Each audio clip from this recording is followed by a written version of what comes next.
오늘도 주의 성전에 올라온 여러분에게 하나님의 은혜가 함께 하시기를 주님의 이름으로 축복합니다. 우리 내소 제일교회가 이스라엘 성지 순례를 준비하고 있습니다. 그래서 이스라엘 상황이 어떻게 되는지 잘 주시하고 있는데요. 원래 계획은 내년 2월 달 정도에 지금 한 10분 정도가 매달 10만 원씩 적금을 꾸준히 넣고 있습니다. 그래서 이스라엘 상황을 지켜보고 가장 안전할 때에 우리가 이스라엘 성지 순례를 다녀올 예정입니다. 우리 내소제일교회에서 성지 순례를 공짜로 다녀올 수 있는 방법이 있죠. 아이를 3명을 갖게 되면 교회에서 성지 순례를 보내줍니다. 모두에게 희망이 있습니다. 아브라함 100세의 아들을 낳았는데 한번 도전해 보시길 바랍니다. 이스라엘 성지 순례를 가면 반드시 가는 장소가 몇 군데가 있는데 그 중에 하나가 여리고라는 성읍입니다. 여러분들 여리고 하면 누가 생각나죠? 우리가 너무나 잘 아는 삭개오, 돌 감람나무에 올라가죠. 옛날 성경에는 뻥나무라고 얘기를 하는데 정확하게 얘기하면 돌 감람나무입니다.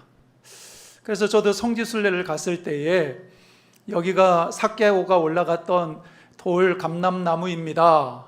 그런데 이 나무가 삭개오가 올라갔는지 정확하지는 않지만 이게 바로 돌 감람나무입니다. 이 가이드가 그렇게 설명을 해 주는 것을 제가 들었는데요. 여리고 성에 들어가서 예수님이 삭개오를 만납니다. 이 삭개오는 예수님을 만난 사람이 어떻게 살아야 되는지를 가장 잘 보여주는 사람이 바로 이 삭개오라고 말씀을 드릴 수가 있죠. 이 삭개오는 여리고 성의 세금을 관리하는 그러한 사람이었습니다. 사람들이 굉장히 싫어했죠. 왜 그러냐면 세금을 많이 걷어가지고 로마 정권에 세금을 갖다 바치기도 하고 일부는 빼돌려서 자기가 갖기도 하고, 그래서 사람들은 삭개오를 매국노라고 취급하면서 상대도 하지 않았어요. 그런데 그 삭개오가 예수님을 만나고 나서 예수님, 내 재산의 절반을 떼어서 가난한 사람들에게 나누어 주고 혹시나 내가 토색한 일이 있다면 그 사람에게 4배로 내가 갚아주겠습니다. 이게 예수님을 만난 사람의 삶의 모습입니다. 예수님을 만나면 새 사람이 되게 되어 있고 새로운 피조물이 되게 되어 있습니다. 그런데 여리고에 들어가게 되면 엘리사의 샘이라는 샘이 있습니다. 저도 여기에 가서 엘리사의 샘을 구경한 적이 있는데요. 샘이 아주 작습니다. 그리고 물이 굉장히 깨끗하고 그 다음에 큰 파이프를 하나 박아놨는데 거기에서 계속해서 물이 올라오는 것을 보았습니다. 근데 왜 그 샘물을 엘리사의 샘이라고 이야기를 했을까? 이유가 뭘까? 왜 그런 이름을 붙여주었을까? 오늘 본문의 말씀을 보면 그 이유를 우리가 찾아볼 수가 있습니다. 엘리야가 죽음을 보지 않고 하나님 나라로 올라갔죠. 그런데 그 뒤를 이어서 엘리사가 이제 선지자가 됩니다. 근데 이 엘리사가 선지자 역할을 하고 있을 때에 여리고성에 방문을 합니다. 이 사람들이, 여리고성에 있는 사람들이 엘리사를 찾아왔어요. 찾아온 이유가 있는데 오늘 19절 말씀에 보면 이 사람들이 왜 엘리사를 찾아왔는지 이유를 알 수가 있습니다. 우리 19절 말씀을 함께 읽겠습니다. 그 성읍 사람들이 엘리사에게 말하되 우리 주인께서 보시는 바와 같이 이 성읍의 위치는 좋으나 물이 나쁨으로 토산이 익지 못하고 떨어지나이다. 여리고에 가보면요, 평지가 많아요. 그리고 다른 도시보다 조금 전체적으로 땅이 조금 밑에 있어요. 그러다 보니까 기후가 안정적이고 그 다음에 바로 옆에 요단강이 있고 여러 가지 상황이 좋기 때문에 이 사람들이 살기에도 좋고 그 다음에 어떤 농사를 짓기에도 굉장히 좋은 땅이 바로 여리고 성이었습니다. 그래서 여리고 사람들이 뭐라고 얘기를 하냐면 이곳은 위치가 좋습니다, 이렇게 먼저 이야기를 합니다. 그런데 문제가 있는데 물이 나빠서 토산이 익지 못하고 떨어집니다, 이렇게 이야기를 해요. 제가 성지순례를 갔을 때에 여리고에 가니까요, 종려나무가 엄청나게 많더라고요. 종려나무만 많은 것이 아니라 바나나도 키우고 오렌지도 키우고 뭐 여러 가지 많은 것들을 키울 수 있는 여건이 굉장히 좋은 땅이었어요. 그런데 이 여리고 사람들이 뭐라고 얘기를 하냐면 이게 식물을 키우고 과일을 키우면 열매까지는 맺는데 열매가 익지를 않는다라는 거예요. 익을만 하면 열매가 떨어진다라는 거예요. 여러분들 익지도 않고 열매가 떨어지면 어떻게 됩니까? 농사를 지을 수가 없는 거죠. 근데 여기서 익지 못하고 라는 단어는 원래 불임을 뜻하는 단어입니다. 그래서 아이를 낳지 못하고 유산한다라는 뜻이 있는데, 그래서 새번역 성경에 보면 이렇게 오늘 본문의 말씀을 번역을 하는데요, 이 나쁜 물 때문에 곡식도 일찍 떨어지고 아이 뵌 사람과 새끼 가진 짐승이 유산이 잘 됩니다, 이렇게 번역을 했어요. 그러니까 우리가 생각한 것보다 굉장히 심각한 거예요. 여리고에 있는 물, 대부분의 물이 뭔가 이유를 알 수 없지만 질이 안 좋은 거예요. 그래서 그 물을 식물에게 주면 그 식물이 열매가 연글지 못하고 중간에 떨어지고 짐승들이 그 물을 먹고 유산이 되고 사람들도 그 물을 먹고 유산이 되고 이런 일들이 비일비재하게 계속해서 일어나고 있는 거예요. 여러분들, 여리고성의 문제가 뭐죠? 겉으로 보기에는 너무나 좋아요. 여러 가지 상황이 너무나 좋습니다. 기후도 좋고 물도 많고 농사가 잘 될 것 같은 그러한 땅을 가지고 있었어요. 근데 실체는 뭐죠? 열매는 맺히는데 밀이 떨어지고 짐승들도 유산하고 사람들도 유산 잘하는 열매 없는 도시가 되어버리고 말았다라는 것입니다. 사람들이 얼마나 힘들겠어요. 한마디로 말하면 이 여리고 성은요, 미래가 없는 도시가 되는 거예요. 미래가 없어요. 농사를 졌는데 이 열매가 없으니까 사람들이 먹고 살기 너무 힘들죠. 그 다음 해에 농사를 지으려면 씨앗이 필요한데 씨앗도 구하지를 못하니까 그 다음에 농사도 짓지를 못하는 거예요. 짐승을 키웠으면 새끼들이 나와야 되는데, 사람이 결혼을 했으면 아이를 출산을 해야 그 가정에 미래가 있는 건데 열매가 없으니까, 유산이 자꾸 되니까 그 도시 전체가 미래가 없는 도시다, 이렇게 말씀을 드릴 수가 있습니다. 근데 엘리사가 이 상황을 보고 엘리사가 조치를 취합니다. 엘리사가 어떻게 했을까요? 오늘 21절에서 22절 말씀에 보면 우리 함께 읽겠습니다. 엘리사가 물 근원으로 나아가서 소금을 그 가운데에 던지며 이르되 여호와의 말씀이 내가 이 물을 고쳤으니 이로부터 다시는 죽음이나 열매 맺지 못함이 없을지니라 하셨느니라 하니 그 물이 엘리사가 한 말과 같이 고쳐져서 오늘에 이르렀더라. 놀라운 일이 벌어졌는데 엘리사가 물 근원으로 찾아 올라갑니다. 물의 근원이라는 말은 물이 처음에 시작하는 장소예요. 여리고 사람들에게 너희들에게 새 그릇에 소금을 담아 와라. 이 여리고 사람들이 소금을 담아 오니까 그것을 물 근원이 되는 그곳에 소금을 뿌렸어요. 그러니까 그 근원이 물이 고쳐지게 되고 그 물이 이제 여리고 성에 다 이제 스며들어 가니까 그 성에 있는 모든 물이 고쳐지니까 이제 좋은 물이 되었다, 이렇게 성경은 말씀을 하고 있습니다. 여러분들, 우리가 인생을 살면서 여러 가지 많은 문제를 만납니다. 그런데 문제를 해결하는 데 있어서 가장 중요한 것이 뭐냐면 근본적인 원인이 어디에 있느냐, 이걸 찾아내고 그 근본적인 문제를 해결할 때 여러 가지 문제가 온전히 해결되어지는 거예요. 나무가 시들시들합니다. 그러면 거의 근본적인 문제는요, 뿌리에 있습니다. 뿌리가 영양분을 섭취 못하든가, 아니면 뿌리가 썩어가든가, 아니면은 벌레 먹었다든가, 이런 뿌리에 문제가 있어서 나무가 튼튼하지 못한 경우가 많아요. 그러면 뿌리를 조치를 취해야 되죠. 뿌리를 치료해야 합니다.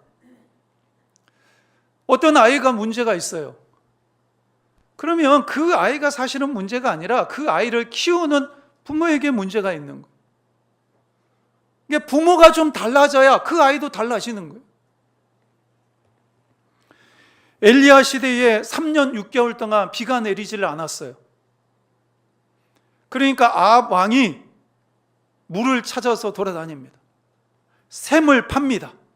아무리 샘을 파도 물이 안 나오고, 아무리 전국 방방곡곡을 물을 찾으려고 돌아다녀도 물이 나오질 않아요. 그런데 왜 이스라엘 땅에 3년 6개월 동안 비가 내리지를 않았을까요? 근본 원인이 뭡니까? 엘리야는 그것을 너무나 잘 알고 있었어요. 그래서 갈멜산에서 영적인 전투를 하고 바알 선지자 450명을 죽입니다. 그 모습을 보고 이스라엘 백성들이, 야, 하나님은 바알이 아니고 하나님은 여호와 하나님이 진정한 하나님이시다, 이러면서 이스라엘 백성들이 하나님을 찬양하기 시작을 합니다. 그때 엘리야가 기도하니까 3년 6개월 동안 내리지 않던 비가 내리기 시작한 거예요. 이스라엘 백성들이 가지고 있었던 근본적인 문제가 뭐냐? 3년 6개월 동안 이스라엘 땅 가운데 비가 내리지 않는 이유가 뭐냐면 그들이 우상 숭배하고 하나님을 떠났기 때문에 그래요. 근데 이스라엘 백성들이 갈멜산에서 불로 임하시는 하나님의 놀라운 역사를 보고, 야, 바알이 하나님이 아니라 여호와가 하나님이시다, 이런 놀라운 고백을 하게 되니까 그냥 자동으로 비가 내리는 거예요. 자동. 여러분, 우리가 인생을 살아가면서 여러 가지 많은 문제를 만나게 됩니다. 그런데 그 문제의 근본 원인이 어디에 있느냐? 여리고성에 나쁜 물이 흐르는데 물의 근원에 가서 그 물의 근원을 고쳐주니까 그 물이 여리고성에 쫙 퍼지니까 여리고성에 있는 모든 물이 다 좋은 물이 되는 거예요. 여러분들, 우리는 세상을 살면서 다양한 문제를 만납니다. 건강에 문제가 생길 때도 있고요, 돈 문제가 생길 때도 있고, 사람 문제, 자녀 문제, 가정 문제, 여러 가지 문제를 우리는 만납니다. 이것 때문에 힘들어하고, 이것 때문에 많이 울기도 하고, 그렇죠. 근데 여러분들, 우리 예수 믿는 사람은 우리가 인생을 살아가면서 당하는 모든 문제의 근본을 살펴보게 되면 결국은 영적인 문제다라는 사실을 발견을 하게 됩니다. 영적인 문제다, 이 얘기는 뭐냐면 하나님과 나와의 관계 문제라는 거예요. 관계 문제. 하나님과 나 사이에 뭔가 문제가 있기 때문에 내 인생에 여러 가지 많은 문제가 생기는 거예요. 근데 하나님과 나와의 관계가 올바로 되어 있으면 문제가 찾아와도 그것이 문제가 되지 않아요. 할렐루야. 이기는 거예요. 어떤 문제가 와도. 그래서 우리가 인생을 살아가면서, 특별히 신앙생활 하면서 우리가 당하는 모든 문제의 가장 근본적인 문제는 뭐냐면 영적인 문제입니다. 하나님과 나와의 문제예요. 여리고 사람은 엘리사를 찾아왔습니다. 그리고 엘리사가 말하니까 그대로 순종합니다. 엘리사가 뭐라고 얘기하죠? 새 그릇에 소금을 담아와라.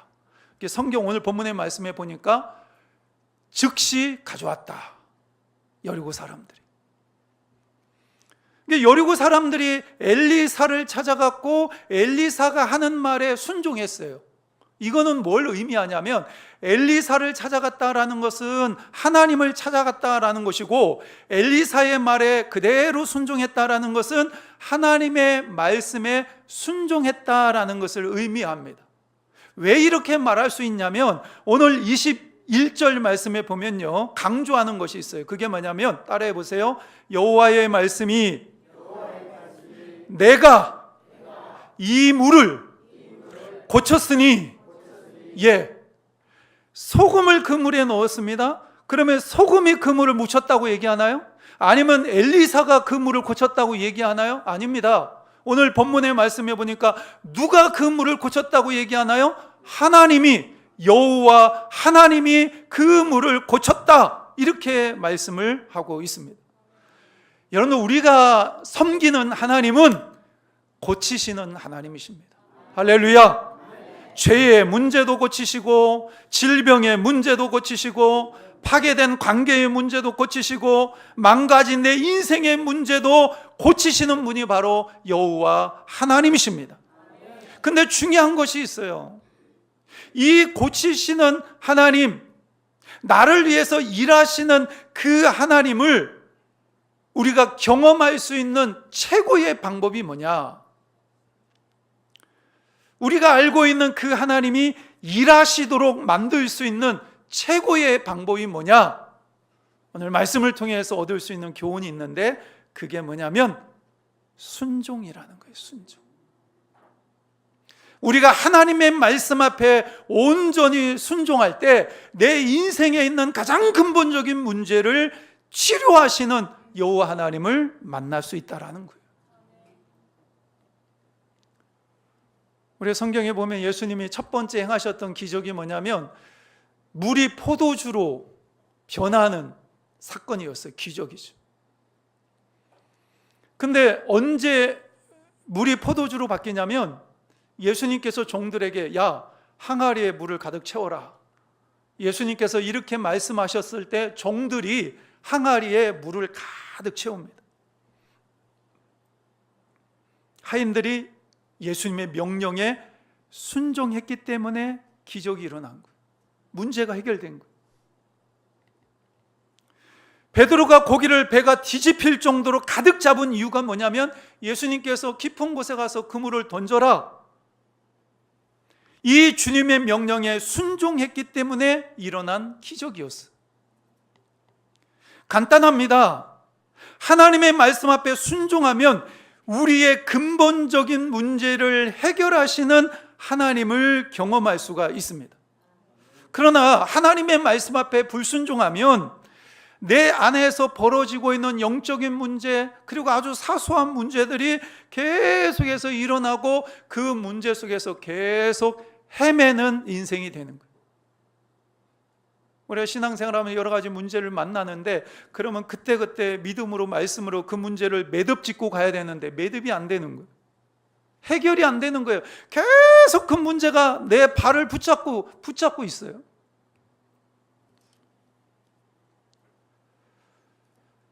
여러분들, 오늘날 우리의 문제는요, 다른 게 아닙니다. 사실은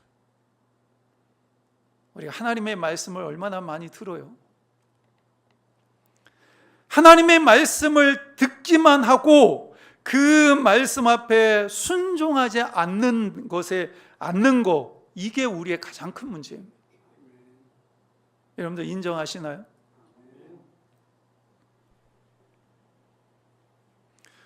우리가 하나님의 말씀을 듣지만 그 하나님의 말씀에 반응하지 않으니까 우리가 가지고 있는 근본적인 문제가 해결이 안 되는 거예요.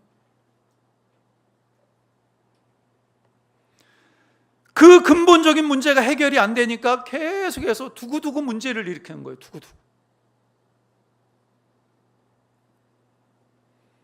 여러분들, 이 나라 민족의 근본적인 문제가 뭘까요? 경제 문제입니까? 사회 문제입니까? 아니면 나라가 두 쪽에 나서 여와 야가 싸우는 게 문제입니까? 아니면 빈부의 격차가 엄청나게 커지는 게 문제입니까? 아닙니다. 이 나라의 민족의 문제는 우리 문제입니다. 교회의 문제예요. 교회가 잘못되고 이 땅을 살아가고 있는 그리스도인들이 잘못된 삶을 사니까 교회가 썩고 예수 믿는 사람들이 썩으니까 나라가 썩는 거예요. 정치인들 탓할 때가 많습니다. 뭐 문제 있으면 대통령이 국회의원 뽑아놨더만 저러고 있다고. 우리가 흔히 얘기하는 것 중에 삽질한다 이런 얘기 있잖아. 여러분들, 정치인들이 어떻게 하든 상관없어요, 사실은. 우리 예수 믿는 사람들이 교회가 바로 서고 내가 바로 서면 이 나라와 이 민족은 잘 될 수밖에 없습니다. 왜 그러냐면 교회가 세상에 비치고 교회가 세상의 희망이기 때문에 그런 거예요. 그런데 우리 예수 믿는 사람들이 하나님의 말씀대로 살지 못하고 엉뚱한 짓하면서 사니까 나라가 이렇게 힘들고 어려우시는 거예요.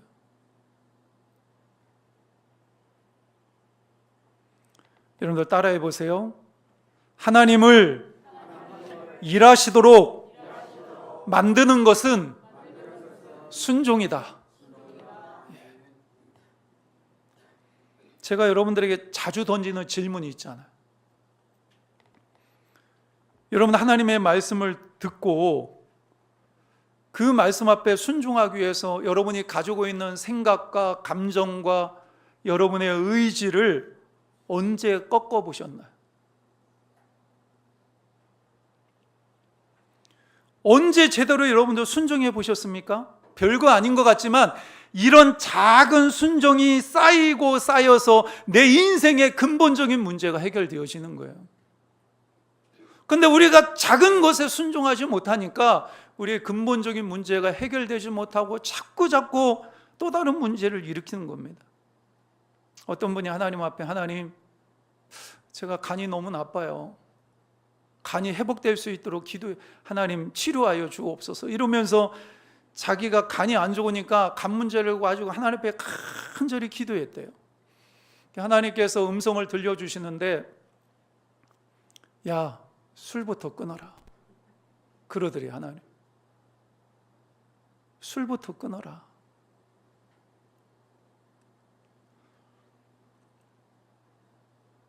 여러분들, 우리가 어떤 경제적인 문제, 돈 문제 때문에 하나님 앞에 기도하면요, 하나님이 그렇게 얘기하실 수도 있어요. 야, 너 사치하는 거 끊어. 너 맨날 하루 종일 문밖 쳐다보면서 택배는 언제 오나? 그거 끊어. 그거 정리해. 사람 때문에 하나님 너무 힘듭니다. 하나님, 내 주변은 왜 이렇게 좋은 사람이 없고 나쁜 사람만 이렇게 많습니까? 그러면 하나님께서 뭐라고 얘기하냐면, 네 성질부터 고쳐. 네 교만하고 그 이기적이고 너만 아는 그 성질부터 제발 고쳐. 여러분들, 우리가 인생을 살아가면서 어릴 때부터 내가 사회생활을 하는데 왜 내 주변에는 이렇게 좋은 사람이 없을까? 왜 이렇게 나쁜 사람들만, 나를 괴롭히는 사람만 내 주변에 있을까? 만약에 여러분들이 그런다면요, 그건요, 남의 문제가 아닙니다. 나의 문제예요, 나의 문제.